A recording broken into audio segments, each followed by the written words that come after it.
Write a program in C to calculate percentage of 6 subject marks and find grade in between A plus to D.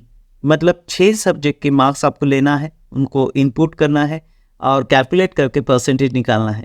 और उसके बाद हम grade define करेंगे कि A grade कहाँ मिलेगा, डी ग्रेड कहाँ मिलेगा, और इसके बीच में बी ग्रेड, सी ग्रेड ये भी आ जाएंगे। तो ये किस तरह से कैलकुलेट होता है और उसका प्रोग्राम हम किस तरह से सी प्रोग्रामिंग में बना सकते हैं वो भी हम देख लेते हैं using if else if statement. यहाँ पे इंटीजर 6 सब्जेक्ट के लिए हम 6 वेरिएबल अलग अलग डिफाइन कर लेते हैं, S1, S2, S3, S4, S5 and S6। और बाद में हम यहाँ पे इनका सम निकालने वाले हैं, तो सम इक्वल टू 0 इस तरह से। तो परसेंटेज भी निकाल, परसेंटेज हमेशा फ्लोट में कैलकुलेट होता है, इसीलिए हम परसेंटेज को यानी शॉर्ट फॉर्म लिखा है PER परसेंटेज का, और यहाँ पे हमने इसे सेमीकोलन दे दिया है। तो फ्लोट में एक वेरिएबल डिक्लेयर हो गया परसेंटेज, बाद 6 सब्जेक्ट के मार्क्स आपको इनपुट करना होंगे। तो यहाँ पे हम लिखते हैं printf, यहाँ पे हर एक सब्जेक्ट के मार्क्स पूछेंगे, इंटर फर्स्ट सब्जेक्ट मार्क्स, और यहाँ पे इक्वल टू दे देते हैं। उसके बाद यहाँ पे फिर सेमीकोलन, और यहाँ पे फिर से scanf percentage D, double inverted comma में आना चाहिए, तो हमेशा आप डबल इनवर्टेड कॉमा पहले लिखें, फिर percentage D comma address of S1 यानी फर्स्ट सब्जेक्ट सेमीकोलन। अगर हम इसे कंपाइल करके देखते हैं तो कोई एरर नहीं। आप जब भी प्रोग्राम लिखेंगे तो पूरा प्रोग्राम ना लिखें, उसे हर लाइन को कंपाइल करके चेक करके देखें कि हम मार्क इनपुट कर पा रहे हैं नहीं। फर्स्ट सब्जेक्ट के मार्क्स 56, और इंटर करने के बाद ये अगर कोड में जा रहा है तो प्रोग्राम करेक्ट है। फिर उसके बाद आप सेम ऐसे ही 6 सब्जेक्ट को लिख सकते हैं। तो मैंने यहाँ पे इसे कॉपी करा लिया, आप कॉपी करिए या फिर उसमें टाइप करिए, सेम ही होगा। तो यहाँ पे हमने सेकंड लिखा और यहाँ पे S2 लिख दिया। फिर से हम कंपाइल करते हैं, इसे रन करते हैं। रन करने के बाद 2 सब्जेक्ट के एटलीस्ट उसने मार्क्स पूछना चाहिए। देखिए फर्स्ट सब्जेक्ट होने के बाद उसने तुरंत सेकंड सब्जेक्ट के लिए पूछा है, तो दोनों आगे।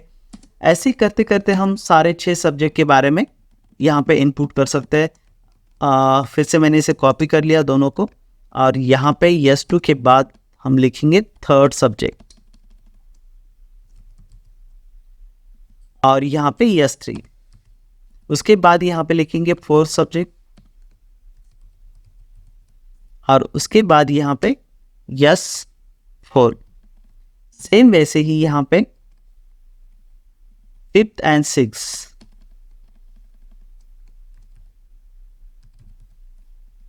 और यहाँ पे सिक्स्थ।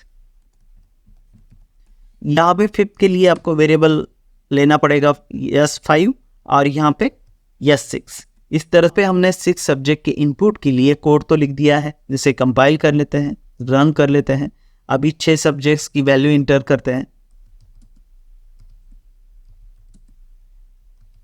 और यहाँ पे ये हो गए 6 सब्जेक्ट। अभी इनपुट तो ले लिया है, अब इसे कैलकुलेट भी करना है। कैलकुलेट करने के लिए हमने एक वेरिएबल डिफाइन किया था सम, और फिर यहाँ पे फार्मूला सेम वैसे ही यूज़ करेंगे जो कॉमन फार्मूला होता है सम का। तो वही हम यहाँ पे लेते हैं, सम इक्वल टू जितने सारे वेरिएबल आपने डिफाइन किए, S1 plus S2 plus S3 plus S4 plus S5 और प्लस S6, इस तरह से। यानी सम तो कैलकुलेट हो गया। अब इसे प्रिंट भी करना है हमें, तो कंपाइल करके देखिए कोई एरर नहीं है, मतलब प्रोग्राम करेक्ट है। तो प्रिंट यहाँ पे लिखते हैं total equal to percentage D और कॉमा सम, और यहाँ पे आपको स्लैशन ज़रूर लिखना चाहिए क्योंकि नेक्स्ट लाइन में उसे प्रिंट कराना है। यहाँ पे कंपाइल किया, एक एरर शो कर रहा है, यहाँ पे सेमीकोलन मिसिंग है, तो सेमीकोलन दे दिया। यहाँ पे फिर से कंपाइल किया, कोई एरर नहीं है। रन करते हैं। 67 फर्स्ट सब्जेक्ट, 78, 90, 92, उसके बाद 67, और यहाँ पे 88। टोटल आ गया इसका 482 मार्क्स। अभी इनका परसेंटेज कैलकुलेट करना है, तो वही फॉर्मूला हम यूज़ करते हैं। यहाँ पे ही हम अगर पैरेंथेसिस लिखे और डिवाइड बाय 6 लिखे तो परसेंटेज कैलकुलेट हो जाएगा। सेम वैसे ही हम यहाँ पे करते हैं PER सम डिवाइड बाय 6, इस तरह से, तो ऑटोमेटिकली परसेंटेज कैलकुलेट हो जाएगा। अब इसको प्रिंट भी करना है, तो यहाँ पे हम लिखेंगे print F double ended comma में परसेंटेज इक्वल टू, अभी यहाँ पे PER ये फ्लोट में है, मतलब हमने यहाँ पे फ्लोट में से डिफाइन किया था, तो यहाँ पे आ जाएगा परसेंटेज और उसके बाद में कॉमा PER इस तरह से लिखेंगे और यहाँ पे सेमीकोलन, और यहाँ पे फिर से आप /n लिखना ना भूले ताकि वो नेक्स्ट लाइन में प्रिंट करें। कंपाइल किया, कोई एरर नहीं है, रन करते हैं। आप रैंडमली कोई भी मार्क्स इनपुट दे सकते हैं। ये हो गए 6 सब्जेक्ट के मार्क्स, और यहाँ पे टोटल आया इसका 435 और परसेंटेज आ गया इसका 72। तो ये इस तरह से शो कर रहा है। अभी हम ग्रेडिंग के बारे में बात करेंगे। यहाँ पे कोड जो लिखा है, हमने जो लाइनिंग स्पेस दिया है, इसे यहाँ से कम कर लेते ताकि हमें समझ में आएगा। अभी यहाँ से आपको कमेंट लाइन, इसके पहले प्रोग्राम में आपने कमेंट लाइन भी देखा था, तो यहाँ पे हम बस लिख सकते हैं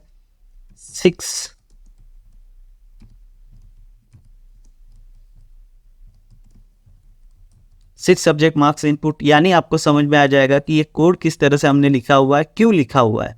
और यहाँ पे आप फिर से लिख सकते हैं एंड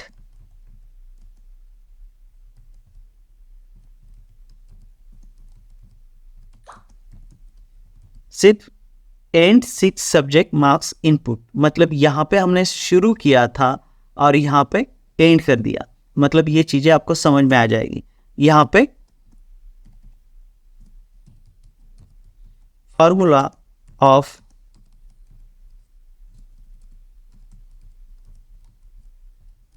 कैलकुलेटिंग 6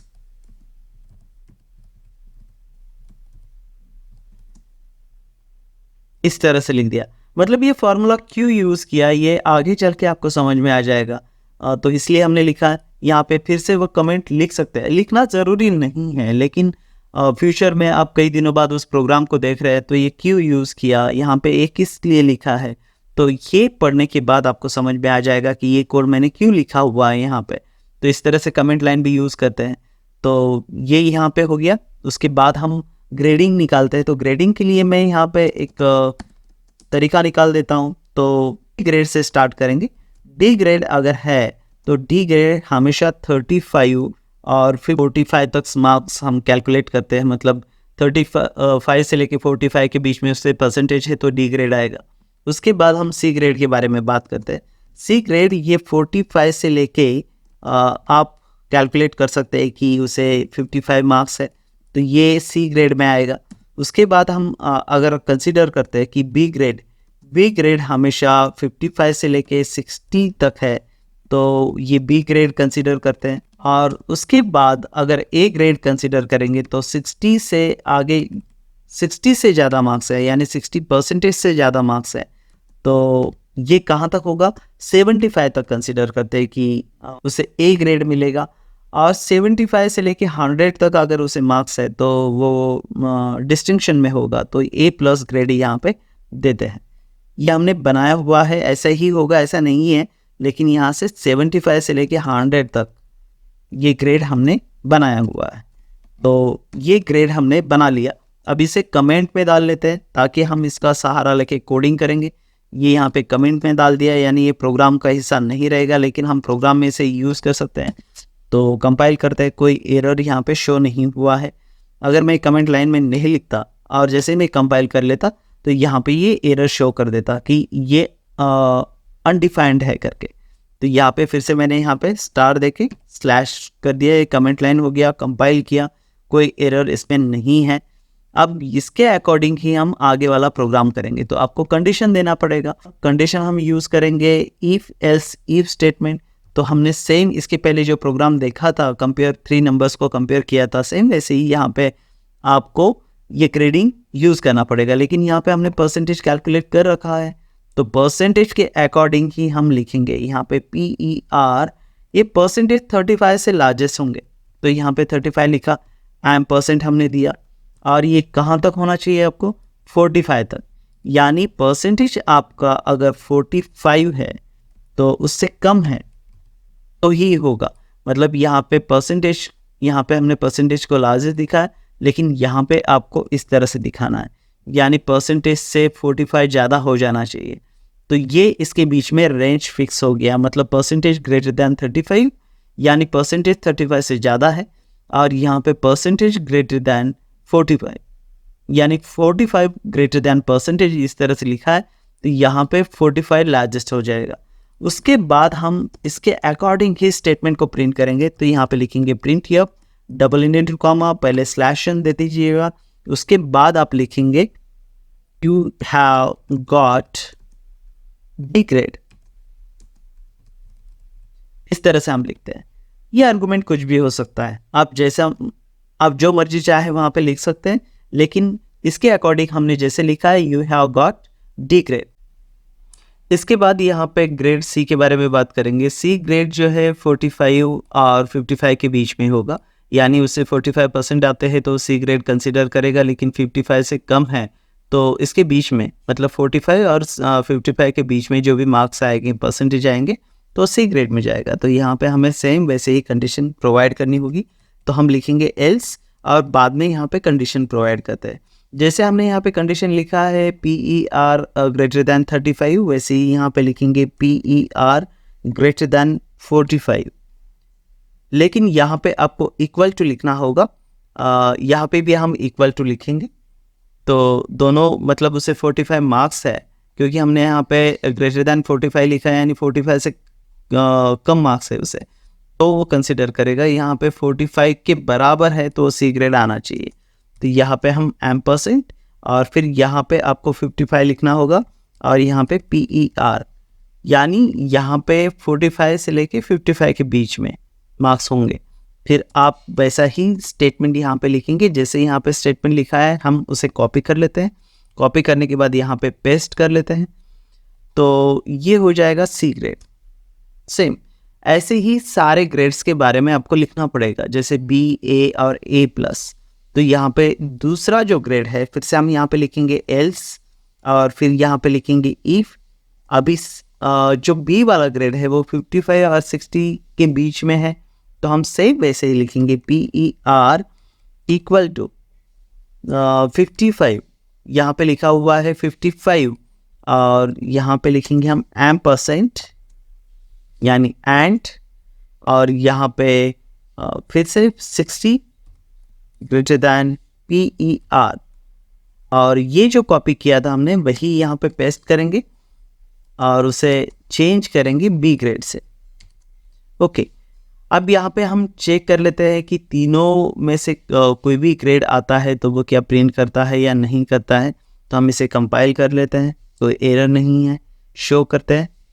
उसके बाद यहाँ पे कोई मार्क्स इनपुट करेंगे, 56, 78, 56, 65, 45 एंड 55।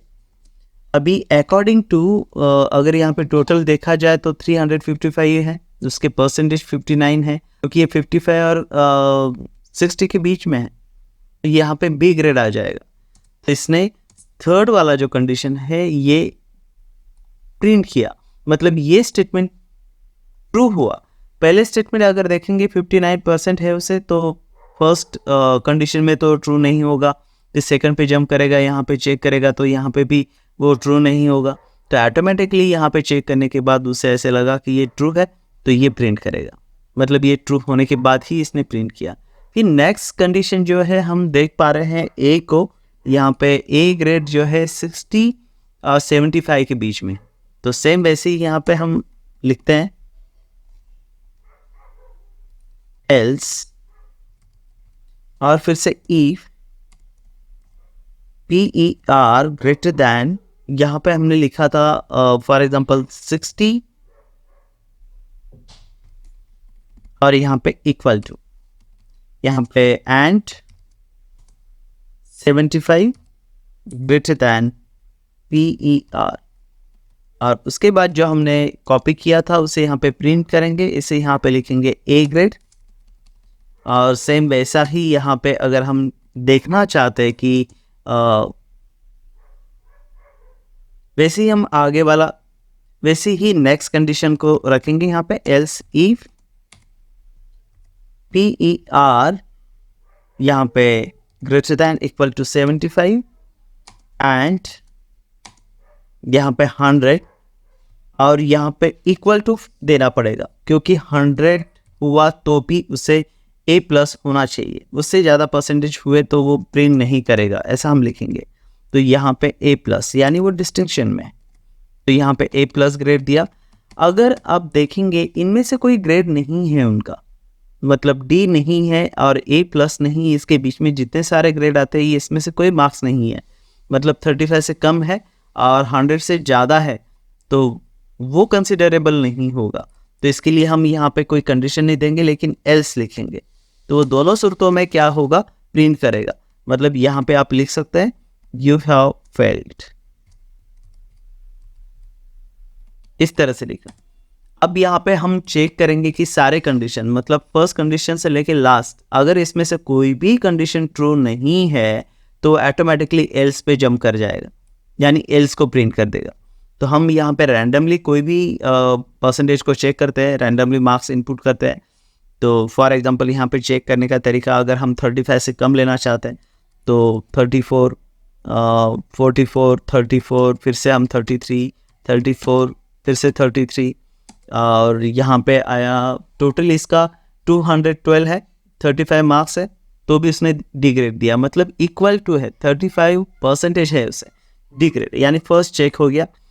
फिर से कंपाइल किया, रन किया, लेकिन जो मार्क्स थे उसके अकॉर्डिंग हम इस प्रोग्राम को आगे बढ़ा सकते हैं कि वो किस सब्जेक्ट में फेल है, क्योंकि 34 भी हमने दिया था, 56, 57, 57, 67 और यहाँ पे 55 और 56 ऐसे मार्क्स दिए।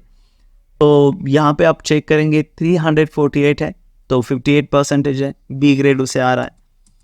अब इस सारे सब्जेक्ट में वो फेल होता है, मतलब 22, 33, 22, 33, 34, 35। तो यहाँ पे देखिए टोटल 179 है, 29% है, तो वो फेल वहाँ पे दिखाएगा। यानी ये प्रॉपर रन हो रहा है, एग्जीक्यूट हो रहा है प्रोग्राम। अगर हम उसके सारे परसेंटेज 99, 88, फिर से 97, 91, फिर से 99, फिर से 98 ऐसे रखते हैं तो यहाँ पे ऑटोमेटिकली टोटल जो है 572 है, 95% है और ग्रेड जो है A+ आ जाएगा। लेकिन गलती से अगर हम यहाँ पे 100% पार कर जाते हैं तो भी वो कंसिडर नहीं करेगा, वहाँ पे वो फेल ही दिखाएगा। तो रैंडमली एक कोई भी ग्रेड चेक करने की कोशिश करते हैं कि क्या कैलकुलेट करता है। यहाँ पे 285 है तो 47 और सी ग्रेड ए दिखा रहा है, यानी प्रोग्राम करेक्ट है। लेकिन प्रोग्राम में एक इशू भी है, यहाँ पे हमने देखा इफ एल्स इफ स्टेटमेंट के बारे में, लेकिन इसको लेकर ही आगे हम देखेंगे कि अगर उसे किसी सब्जेक्ट में कम मार्क्स आते हैं तो वो प्रोग्राम हम कैसे लिखें। मतलब यहाँ पे 22 मार्क्स है और बाकी सारे सब्जेक्ट में उसे अच्छे मार्क्स है, लेकिन यहाँ फिर भी बी ग्रेड दिखा रहा है। 22 ये पासिंग का ग्रेड नहीं है, 35 पासिंग का ग्रेड है ऐसा हम कंसीडर करते हैं, तो ये यहाँ पे बी ग्रेड नहीं दिखाना चाहिए। उसने एटलीस्ट एक सब्जेक्ट में उसे दिखाना चाहिए कि इस सब्जेक्ट में वो फेल है और उसका रिजल्ट भी फेल आएगा, या 80 जो भी आप लिखेंगे वो आएगा, लेकिन एज पर फेल ही आना चाहिए। तो ये प्रोग्राम किस तरह से करते हैं वो आगे देखते हैं।